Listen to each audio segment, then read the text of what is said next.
Speaking for the attorneys in the tax business, every time Congress comes up with a horrible new tax law, we have a saying among the profession. We call it the Tax Lawyers Full Employment Act. And really that's true. Every time they do things and we go out and we redo them, we're always about 10 or 15 years ahead of them. But I got interested in history many years ago. In fact, that was sort of my love in college and university, but I didn't think you could make a living at it. So I ended up, and I think wisely so, I ended up in the tax field and worked in it for many years. And because of my love of history and my experience in the tax world, I was able to look at the history of the world in a little different light. And to me, because I saw the power that taxes were in the lives of people, I said, and it was pretty obvious, that this has got to be a great power in the direction of civilization. And I think that it proved to be true. I kind of had a theory that behind all the great events of history there was a tax story. And sure enough, there was a tax story. And one of the greatest sources of tax stories is the Bible. Now, most of you may have been educated in the Bible, and I was too, but I didn't realize that the Bible is just chock full of tax stories. And one of my favorites, and I think it is as alive today as it ever was, and if I was to think of a motto for libertarianism, I think I would select a statement from the book of Judges. Now, to let you know where this statement came from, is that you remember the children of Israel and how Moses led them out of Egypt and how they centered in what was Palestine. And in the so-called Promised Land, they divided up the territories, and so each of the 12 tribes got their own little territory. And for a period of about 400 years, they were ruled by judges. And in the last of the book of Judges, it says, there were no kings in Israel, and every man did that which was right in his own eyes. Think about that. No kings in Israel. There was no big government, and every man did that which was right in his own eyes. I think that would be a wonderful logo if I was to think of one for the concept of liberty and freedom. Well, what happened there at the end, how they got out of the judges, is that the children of Israel decided that they wanted a king. And the prophet Samuel, who was also one of the great judges, he inquired of the Lord, so we read in the Old Testament, and he was told that God did not want them to have a king. Well, that wasn't good enough. Normally you would think that would be good enough. If the Lord said it, but that wasn't good enough. The children of Israel, they still wanted a king, and I think we would translate that they wanted big government, because a king was big government. So that didn't work. So the prophet Samuel saved his best argument to last. You normally do that, where you're a lawyer preaching a case, or whoever you might be. You save your best argument to last. And his argument was, okay, the Lord doesn't want to have a king, but if you have a king, you're going to be taxed. You're going to be taxed in your vineyards, you're going to be taxed in your orchards, you'll be taxed in your fields, you'll be taxed in your flocks. Your young men will leave home and go work for the king. Even your daughters will go work for the king. And they still wanted a king. And so the Lord said, oh, let them have it. And of course, that started off the kingships of Israel. And the one thing the Bible doesn't tell us about is that by the time he went down to the third king, which was Solomon, you had ruthless tax collection. Ruthless tax collection. And when Solomon died, his son, and of course he had 1,000 wives. That always fascinated me.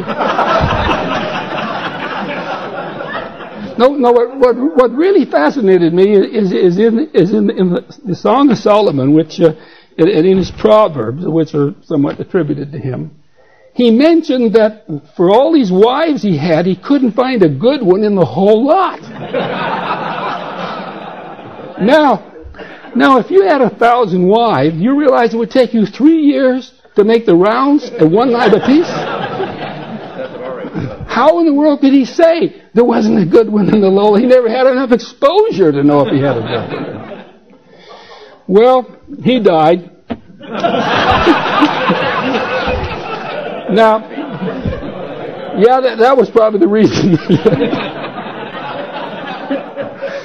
Anyway, his son was taking over, and so while they were divided up into these 12 territories, they kind of had a central Washington, D.C., but it wasn't quite like ours. And the elders of Israel would meet there and deal with common problems.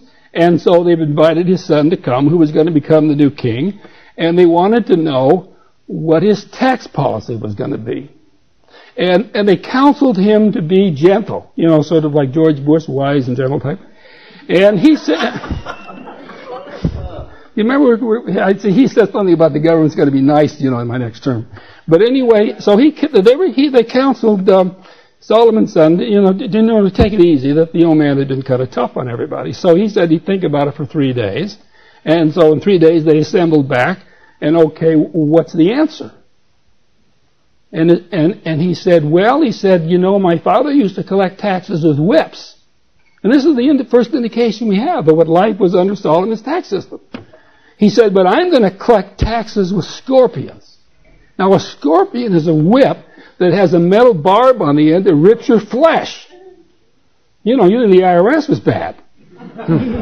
Anyway, he then backed off, and he brought out Solomon's chief tax collector, and he said, talk to these guys. Well, they stoned him to death right on the spot. I don't know that he got much out at the time. So the Bible then tells us that he got in his chariot and he fled to the house or the temple his father had built.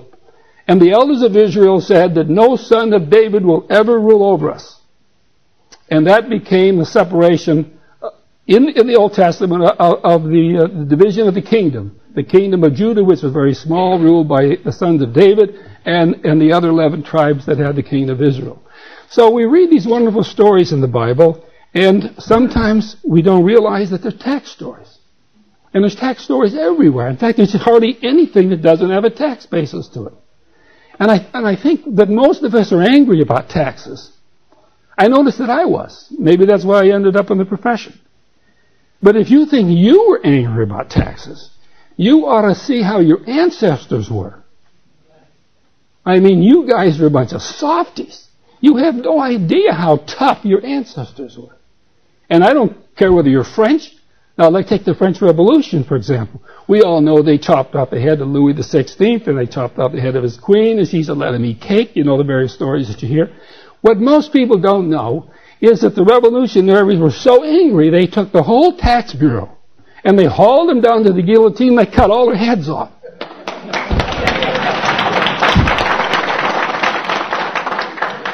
And they did such a thorough job that when Napoleon became emperor, he didn't have anybody to run the tax system. And that's the reason why he lost the war. In fact, I remember there was one very great scientist of this period. It's a long, complicated French name, but he still is recognized. He's in every encyclopedia. And he didn't have a lot of money, and so he moonlighted as a tax collector. Of course, his name was on the list as a tax collector, but it was only part-time. They hauled him before the Revolutionary Tribunal. And he explained to them that he was a great scientist and all the things he had done and all the things he could do for the Republic. The verdict was simple.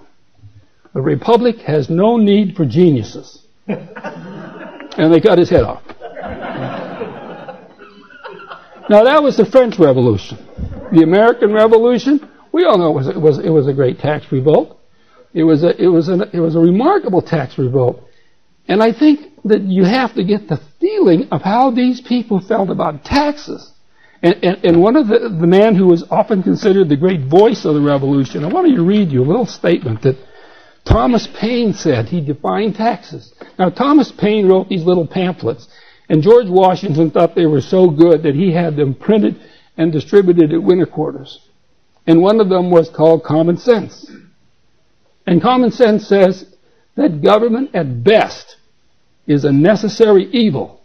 At worst, it's an intolerable one. And this is what George Washington and this is what our founders were fighting for. Now here's the way that Thomas Paine defined taxes. He called them the greedy hand of government, thrusting itself into every corner and crevice of industry. That's taxes. So if you think you feel angry about taxes, this was the philosophy upon which this country was founded. It was an anti-tax. There was an anti-tax aspect of the American character that lived on for well over 100 years. And you know, I suspect that that anti-tax aspect of our character is re-emerging now. I really think it is. I think it's re-emerging now. But 100 years later, let me read you a little quote from Brooks Adams. Now, Brooks Adams was the son of Charles Francis Adams, who was the son of John Quincy Adams, who was the son of John Adams. So this was the great Massachusetts political family. And if you look up in most any encyclopedia, you'll find Brooks Adams. He was a very, very brilliant historian. So he was very respected. In the Atlantic magazine, which we still have with us today, in 1878, Brooks Adams said that all taxation is an evil. But heavy taxation is the greatest curse that can afflict a people. Now, if the Atlantic magazine wrote that today, they'd get a call from the White House, they'd get a call from the Commissioner of Internal Revenue, and they'd get a call from a dozen congressmen. How can you say, being a very respectable magazine and periodical, that all taxation is an evil? But that is the way the American people believed 100 years ago. And they genuinely believed it. Today I think that rebellious character is reemerging. About 50 years ago, the chief counsel for the Internal Revenue Service was a fellow by the name of Robert Jackson. And Robert Jackson became a Supreme Court justice. And he wrote about the honesty of the American people in paying their income taxes. He said that the number of people that actually didn't pay the full amount was very infinitesimal, that we should be so proud of this character of obedience to our tax laws. And you know, he may have been right. And about 10 or 15 years later, the commissioner, who was Sheldon Cohen, he said the same thing. Americans are such wonderful, obedient, honorable, honest taxpayers. Credit to our character. Well, let's consider what some other people have said recently. Richard Neely, who is the Chief Justice of the West Virginia Supreme Court, he wrote an article a few years ago in which he said, cheating on the income tax is all-pervasive in all classes of American society, except among the compulsive honest, the neurotics. Cheating occurs in direct proportion to the opportunity. Now, that's true. We have changed. Not we become bad, we become rebellious. Not that we become evil, we become mad. And I just bought this little book that David Brinkley just came out with. Maybe you've seen the one that everybody's entitled to my opinion. Here's what David Brinkley said. The American people as taxpayers have begun in wholesale numbers to cheat. Out of resentment of a tax system that they think is unfair, too complicated, and wasteful of their money. The so-called underground economy is growing rapidly. People working for cash only, reporting nothing, paying nothing. Now, what is the answer to this? Cracking down, we read about the IRS cracks down. Nobody's ever thought that maybe the answer to that is to get rid of the lousy tax system. Maybe the reason that people aren't paying their taxes because their ancestors rebelled and went to war and fought battles and died because they didn't like a lousy tax system.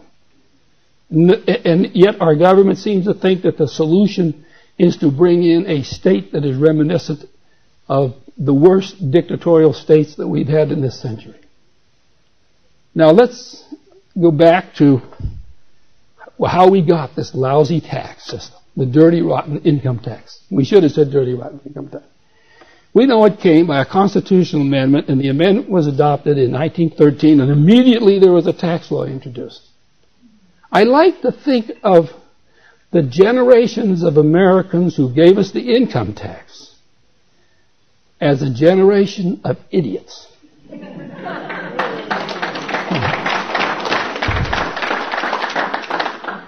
During that 10-year period that the income tax came, look at all the other stupid things that our leaders did. They gave us the Federal Reserve System the next year. They got us in World War I 2 years after that. And according to Wilson, we got in that war to make the world safe for democracy. Now, if you believe that, you believe the moon's a piece of green cheese. We didn't get in to make the world safe for democracy. We were a bunch of damn fools to get in that war. We upset the balance of power in Europe, as you knew. We created a wasteland in which some guy like Hitler could come to power. And the thing we did, worst of all, we exacted tribute from Germany, the same as the Romans did, and the Babylonians did, and the Assyrians and the Egyptians did. And we destroyed certainly this budding democracy that was in Germany. And that set the stage for World War II. That was what we did. But the worst, well, I can't say, the tax was the worst. The last thing we did, the four dumb things of this blundering generation, was that we were going to make the world, after we'd done all these wonderful things, stupid things, we were going to make the world free from sin. Now, everybody knew that sin was caused by John Barleycorn, and all we had to do was prohibit the introduction into your body of John Barleycorn, and all of the world's and all of America's problems would disappear. The millennium would come. So we had prohibition. That was the final act of folly of this generation of idiots. And we know what prohibition was. My dad tells me he had a flask on the back of his hip, and everybody had a flask, and there were speakeasies, and my grandfather was making bathtub gin and all the stories. Maybe yours were too if you check. But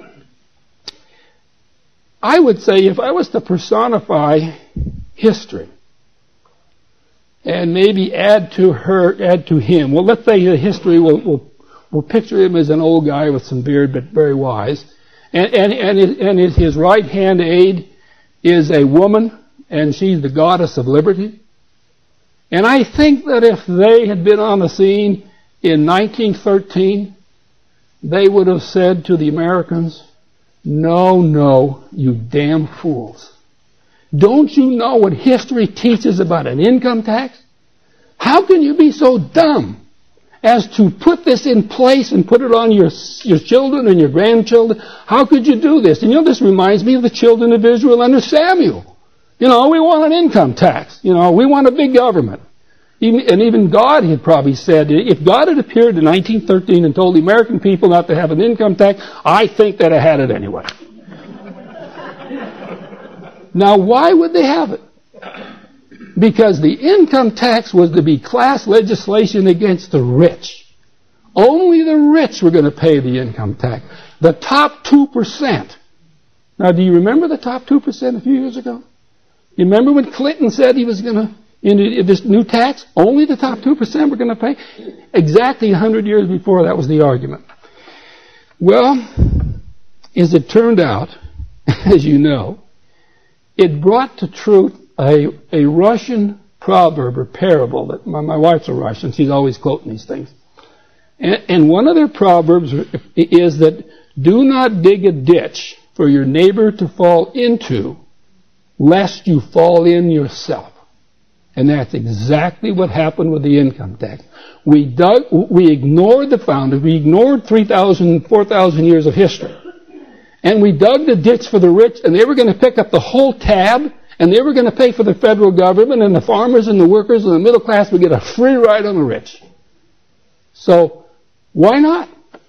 Why not repudiate the Constitution? Why not give the Congress the power to tax at will? Because it isn't going to be on us. We're not going to have to pay it. And that reminds me of a recorded speech in the United States House of Representatives during the Civil War period. And they were debating taxes. And one of the congressmen said, well, the tax is like a boil that a man had on the end of his nose.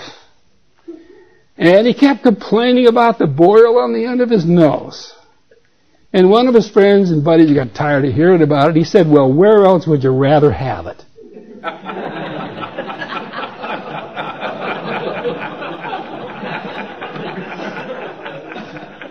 And you know what the answer was? I'd rather have it on some other guy's back.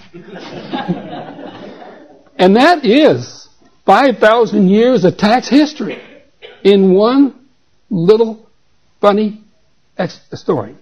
Because that is the way taxes were assessed and developed and abused throughout 5,000 years of history. And Madison saw this, and he wrote about it in what we call the Federalist Number 10, and these are a group of bits of propaganda to try and get the Constitution adopted. I use the word propaganda, but they're wonderfully written. They're beautiful. It really demonstrates the intellectual capacity of the American people, that they could publish these things and they could read them and they could understand them and they could vote for them. And he said that the greatest defect in the democracy is that the inferior number will be taxed by the superior number. And that every shilling that they put off on the other guy is a shilling saved in their own pocket. And there's the story. You always, when you tax, you always want to put the burden on somebody else, and that's 5,000 years of human history. But then he goes on and he says, I think the most profound comment made by any of the founders, at least my favorite. He said, you may argue that wise men will adjust all these conflicting interests. In other words, you'll make an Internal Revenue Code. He says, wise men will not always be at the helm. That's been our problem.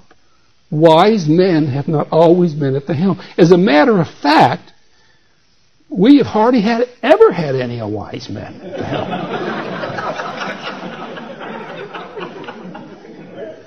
Well, and to kind of reinforce that, let me tell you about Charles Dickens. Charles Dickens, he'll be alive with Shakespeare. He is one. You go to the bookstore, you'll see a shelf this long of his books today, and he was such a marvelous writer. But he came to America, and he traveled, and he saw the country, and he saw slavery, and went to Richmond, and he went home. And then he wrote an article about America. And this is dead serious. He said, there's a fatal flaw in the American federal system of government. And that flaw is the way in which they elect and perpetuate the president. He said they get stuck with some guy for 4 years who's a real third stringer. And they can't do anything about it. And he brings in his cronies and they milk the federal treasury. And you're stuck with them. And he says, under the British system, we get somebody like that, we get rid of them. And he says, and what has happened, and he's writing now in 1861, he says, what's happened is that the great leaders that should lead America are not there anymore. He says there are no more Jeffersons, there's no more Monroes, there's no more Madisons, or Adams, or Washingtons. You've got Polks and Tylers and Buchanans, and these are flunkies. And if you look at the presidents after that period of time, nothing but flunkies. And he said the system, for some reason, does not choose great men, but brings to the top unknowns who have little really going for them and little really quality of greatness. Now, this is what Charles Dickens wrote in 1861, and I think it's consistent with Madison said that wise men will not always be at the helm. Now, let's go back to our analogy of this wise old historian who's telling the people about the income tax. No, you dummies, don't do it. Look back into history. You can go all the way back to the Greeks. And the Greeks were the first people that achieved civilization without despotism. They were the first people that understood how you could have a civilized and free society without having an abusive government. And they saw Babylon, and they saw Syria, and they saw Egypt, and these all were totalitarian states. And what was the reason that civilization couldn't be achieved with freedom? The reason was the tax system. All of these despotic governments had direct forms of taxes. And the Greeks did not have direct taxes, and so the direct taxes produced tyranny. And that was a Greek thesis. So if I was a historian talking to the American people in 1913, I said, this is a direct tax. And your founders were well aware of it. And they put in the Constitution some restrictions on direct tax. Taxes had to be apportioned among the states by population, and that was a terrific control to prevent direct taxes from being destructive of society. And Montesquieu, who was the great sage of the Enlightenment, he said direct taxes produced slavery. And the founders knew this, and I read all the debates in all of the states on the ratification of the Constitution. I read Madison's notes. There isn't one word ever in favor of direct taxation except in the event of a national emergency, when there was nothing else to do to save the country. And that was Cicero. Cicero, the great Roman, said that in times past, he said, our ancestors, our fathers had direct taxes because of wars. But then Cicero said, but we should never let that happen to us. And if any people, it didn't just include the Romans, if any people find it necessary to have direct taxation, they should only do so if there's no alternative other than complete national collapse. Now that was the Romans. But the Roman tax story is probably the greatest source of wisdom we have about taxes. Because a couple of hundred years later, the Romans had direct taxes. And like most people, the Romans weren't paying. And so the Emperor Diocletian called in his great brains and he says, we got a tremendous problem of tax evasion out here. Sort of like David Brinkman referred to. And what are we going to do about it? And he said, well, the people get on the tax rolls and then they disappear. And then we can't find them. Well, Diocletian said, that's easy. We will simply order that every Roman stay where he is, stay in the city he's in, stay in the job he's in. If he's a cobbler and makes shoes, he will make shoes. His sons will make shoes, and his sons will marry shoemakers' daughters. And they enslaved the Roman world to collect taxes. And they set the stage for the destruction of Rome and the collapse of Rome, and it took 175 years before Rome finally fell apart. And one great historian said that Diocletian saved Rome, but he never asked, was it worth saving to make a vast prison for scores of millions of men? So here's Rome that once believed in liberty and freedom. They said that freedom is valued above all things, that liberty is something upon which no price can be put. And to show how much they believed in liberty, they created the goddess of liberty. And you see her all the time. You see her in New York Harbor, the Statue of Liberty, given to us by the French with an idea and a concept from the Romans. And it was based on taxes. And Diocletian destroyed that. And the Roman temples disappeared that had the goddess in them. Now, when you look at your coins, did you ever wonder whatever became of the goddess of liberty? Did you know that she was on all your coins 40 years ago? She was on your gold coins, she was on your dollars, she was on your 50 cents, she was on your quarters, she was on your dimes. You've gotten rid of her. Now you got presidents. Some of them are really loonies too. But see, a loonie happens to be the name of a Canadian dollar, incidentally. Is that significant that we have gotten rid of the goddess of liberty? I think it is. I think it's just as significant as when the Romans got rid of the goddess of liberty. Now we're worshiping presidents. Shouldn't we really put her back on our coins? I don't think we should. You know why? Because those coins were silver and gold. Our coins are junk metal. I wouldn't want to insult the goddess of liberty by having her on one of our coins today. So, that, I think, is the lesson we learned from the Romans. If we come up to the 19th century, our wise old historian now is going to sit there and talk to the American people. He's going to say, well, who invented the income tax? Well, the British invented the moderate income tax. And they invented it as the tax to beat Napoleon. And they beat Napoleon. And when the war was over, the House of Commons assembled, and the legislation was that the tax would end when the war was ended. So the Crown made a motion to extend the tax. And the British Parliament rejected it, voted it out overwhelmingly. The speaker that was against the tax said, this would become the herald of an all-embracing tyranny. And they voted the tax down. And according to the historical record, there was the loudest, most tumultuous roar in the House of Commons that had ever been heard in 500 years. I wonder if we abolish the income tax, if our Congress would have such a tumultuous roar. And then the motion was made to destroy the records. And that passed. And they ordered the Chancellor of the Exchequer to burn all the income tax records. And so these big, huge bonfires, and they brought in the records, and he stoked the fire.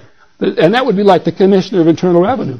And did you know he had the arrogance to have the duplicated copy of all those records buried away in the basement of the Exchequer Court, which were discovered years and years later? And yet Parliament had ordered the total destruction because they didn't want the tax ever reintroduced. And you know the old saying, dead men tell no tales? Well, burn tax records tell no tales either. Now that's not advice. It's Many years ago I had a client, he said he managed to have a fire every few years. That's not good tax planning. But the whole generation of Britain under that income tax had to die away before it could be reintroduced. And then it was reintroduced by Sir Robert Peel, and instead of being the tax, a progressive tax at some stages, and then at sometimes a flat 10%, Sir Robert Peel says, well, we got a few problems. It's 1843 now. We want to have a little tiny itty-bitty income tax, and this little itty-bitty income tax will be 3%, and it'll be for 3 years. And they still have it. 3 years later, they extended it. 3 years later, they extended it. Gladstone came in, then they extended it for 7 years. But Gladstone said it's a terrible tax. It's inequitable. It produces frauds, and it produces terrible inquisitions on the people. But we'll extend it for 7 years, and we'll go 3, 2, 1, and out. Never went 3, 2, 1, and out. It went 3, 3, 3, and forever. And, of course, the rates went up. So you have the British experience. But another experience that you have, and the one that's always fascinated me, is the German experience. The Germans introduced an income tax in the latter part of the 19th century, and the maximum rate was 8%. And that particular tax kind of shocked the world because of the audit. And when the debates came for the income tax in America in 1911, a famous professor named Edwin Seligman wrote a book called The Income Tax, and it's a brilliant book. It's a marvelous study. The only thing that exceeds its brilliance is its stupidity in predictions. Because it predicted that what happened in Germany would never happen in America. That the German people are frightened by their government and by their tax ministry, and the tax ministry gets away with his audit. But it will never happen in America. America would never stand for it. One of the German legislators said the country is covered with a perfect system of espionage. And we have a perfect system of espionage. In fact, a double perfect system of espionage. And when the French adopted the income tax, which surely by the time we did, the French premier or prime minister, he said to the National Assembly, don't worry. What happened in Germany will never happen in France. We wouldn't tolerate what happens in France to happen in Germany, or what happens in Germany to happen in France. And it was simply an audit. All you do is the taxpayers were summoned to come in with their books and records and go over them with the tax bureau. That was this horrible system that was in Germany that would never happen in America and would never happen in France. But history, you see, should have taught that to the American people in 1913. That you could have what happened in Britain, you could have what happened in France, you could have what happened in the ancient world. Every single rational thing was screaming at America, no, you damn fools, don't adopt an income tax. And so we've adopted it, and we've got it, and now we try to enforce it, and we try to reinforce it. We try to enforce it with information returns. You can hardly go to the bathroom without somebody sending in an information return. President Clinton couldn't get a lady as Attorney General because she had kids. Because she had babysitters, she didn't file a return. So what did you get? An old maid with no kids. That's the easy way out.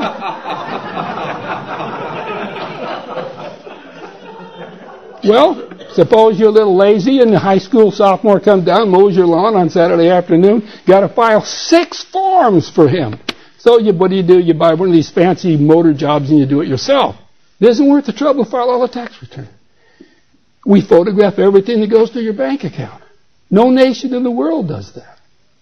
The only hope we have is something that Ulysses Grant said, the president. He said the best way to get rid of a bad law is to strictly enforce it. Well, we're strictly enforcing it. And we're getting a tremendous amount of evasion, and maybe we will get rid of it. You know, Chairman Bill Archer, he invited me to speak to the House Ways and Means Committee about getting rid of the income tax, and I had a wonderful time. And I told the story about the British House of Commons yelling and screaming, and he said, boy, that was really interesting. You know? And he said, I got to read that guy's book. Well, I hope he did. But whether or not we'll get rid of it, I don't know. I'm inclined to not be as optimistic as some people are. And I'll tell you a little story about a personal story in the family and kind of leave you with this. My wife was a Russian. She was a little girl and was trapped in the German zone. And during the war, she was shipped into a labor camp when she was 12 and was in that labor camp in Germany. And she was lucky she was freed in the American zone. It's a fascinating story. She got on the train to go back to Russia because the Russians came in with the trains to gather up all of the Russians that had been shipped to Germany. And an old Russian lady, what we call a babushka, said, young lady, she said, you get off this train. She said, you don't want to go back. They'll say you're a traitor for working for the Germans, even you're only 12. And that's true. That's what they did do. And so she got off the train and she hid. In fact, there was a bunch of GIs there, and she ran over and got in the middle of the GIs, and they sheltered her. And the Russians couldn't get to her. And so she eventually went to a DP camp. She thought that was ridiculous. And so she eventually ended up over here. And I was lucky enough to have married her. She never saw her mother again. Her mother died, and I took her back in 1970 to see her father, who she hadn't seen since 1941, because she was separated from her mother and father in the summer of 1941 when Hitler invaded, so she got trapped there. So she was all by herself, 12 years old, so she had quite a life. But he was a smart old guy, and he'd been an engineer, and he made a wisecrack about Stalin, and he ended 3 years in a prison for saying something derogatory about Stalin. And he got out. He said he'd say it again if he had to. He was a tough old bird, but he told me something in 1971. I totally dismissed it. He said communism will not last in Russia. It won't last to the end of the century. He said, I won't live to see its end, but you will. It won't last. It won't last, he kept saying. Well, I figured from my experience of going into Russia, it'd be there for 1,000 years. You know, Hitler was going to be for 1,000. These guys would at least make it. And then when the Soviet Union fell apart, my wife reminded me of what he said. It won't last to the end of the century. And there were some interesting scholarly articles written. Why didn't we know? You know, where's all our PhDs and our Sovietologists in the Department of State and in the CIA? How come no one knew it was going to collapse? Well, the Russian people knew it was going to collapse. Because I don't think he was expressing an odd idea. The Russians were just waiting for the old guard to die out. They're just waiting for the opportunity to break out of communism. And maybe I think that's the way it's going to be with us. Maybe the liberals are going to have to die. You know, maybe we're going to have to get rid of all these socialist thinking ideas, these totalitarian thinking ideas. And when that happens, then the income tax will die at the same time. Anyway, that's our hope for the future.